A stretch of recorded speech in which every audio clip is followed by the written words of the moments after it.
Every Prime Minister knows when they take up the torch that the day will come when they have to pass it on. In 6 years, went from historic defeat in 2019 to historic victory in 2024. And in 2 years in government, I leave the country in better shape than I found it. I am proud of everything that we have achieved. Mr. Speaker, can I just take time to say to you, Mr. Speaker, and all those who work for the House in our constituency offices, thank you for all your hard work.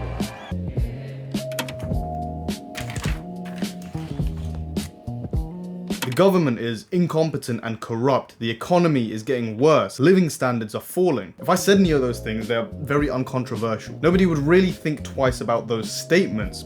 Perhaps you'd argue over the details, the extent to which COVID played a role in that, or the effect that migration plays in housing prices. But the reason I highlight those broad and actually quite vague statements is because it does something important. It tells us the general sentiment of a population.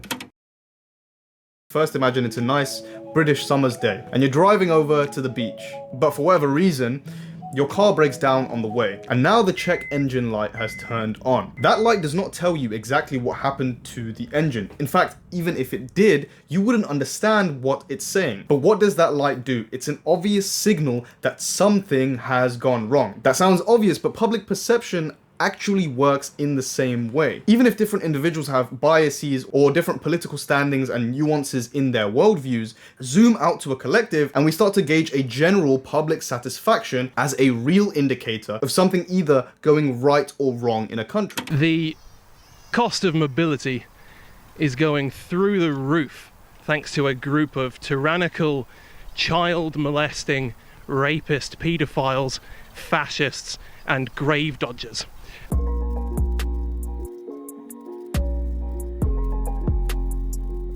Okay, this is basically the reasoning process that people use, and it's a valid logical chain to investigate, but there's still a problem right here. We haven't actually explained the mechanistic process that directly links government policy or processes to day-to-day experience.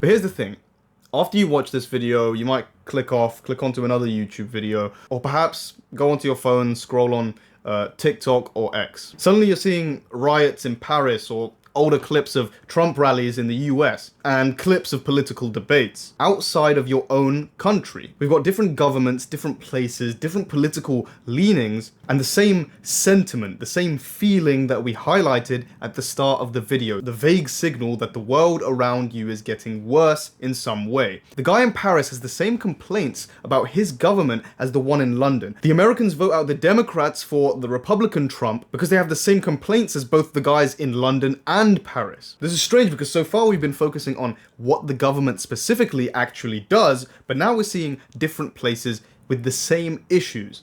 Could it be the case that all of these governments, different political leanings, different countries, different places, are all uniquely and independently incompetent? I mean, perhaps that's an area of investigation, but that doesn't seem very reasonable. It definitely begs more questions. Impatient for the official signal to celebrate, jumped the starting gun on Monday night when notice of capitulation waited upon Whitehall, Washington and Moscow. VEE began it, and for days afterwards, Londoners packed city streets and squares. The idea was to make a noise, and this is it. Public sentiment actually does change. The fact that that's the case points us in the direction of perhaps what we should be looking at when we're trying to analyze what's actually going wrong in a complex system. I.e., people vaguely think something is wrong in 2026, people vaguely think that something is going right in 1946. What is the difference?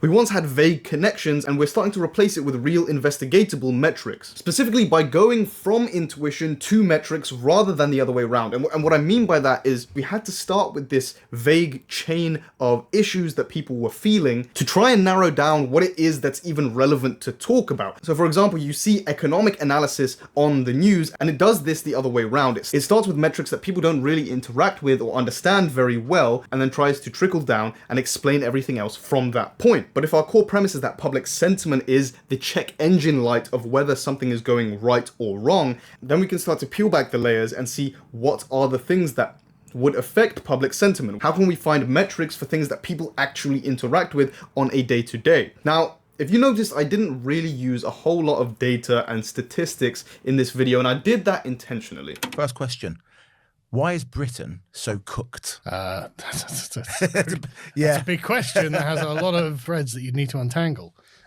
I think Politics gives a really clear view of how people get stuck with very complex questions. It's something people are kind of forced to talk about because it actually affects their day-to-day life. But it also highlights some weaknesses in the way that we think about things. Because it's relevant to your life, people start with questions that are too big, but then don't really understand how to actually break that down into further investigatable claims. Why is the UK getting worse, for example? This is too broad to be meaningfully explainable. But we fall into the trap of trying to answer it in one go. It's migration because immigrants take houses and job roles and create scarcity and so on. You could probably reason very many things quite convincingly because the scope of the question is too broad to have any verifiable answer that you could give to it directly. What we have here is basically the step that nobody likes to actually do when they do some kind of analysis or have an opinion on something. We've basically created an entire model of questions here from a singular starting page. And from that we have